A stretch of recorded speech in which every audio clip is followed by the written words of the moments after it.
నేటి మంచి మాట వృధా ప్రయాస. ఎదుటివారిని సరిచేయాలని చూడకు, నిన్ను మాత్రమే నీవు సరిచేసుకో. నీ ఎదుటివారిని సరిచేయడం నీ వల్ల కాదు. ఎవరినో నువ్వు సరిచేయాలనే ప్రయత్నంలో వారి ప్రవర్తన మూలంగా నీలో విసుగు, కోపము, ద్వేషము చేరతాయి.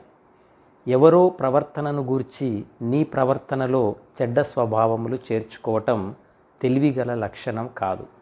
నీవు బాధపడినా క్షేమకరమైన స్థితిలో నీవు ఉంటే మంచిది.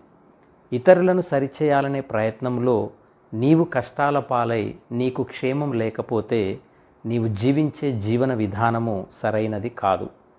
ఎవరినైనా సరిచేసేది, మార్చేది భగవంతుడు మాత్రమే. కనుక నీకై నీవు ఎవరినీ మార్చలేవు. నీ తోడి వారిని, వారి చెడు స్వభావములను భగవంతుడు సరిచేసే వరకు ఎదురుచూడు. ఎదుటి వారిని గూర్చి నువ్వు చేయగలిగింది ఇంతే.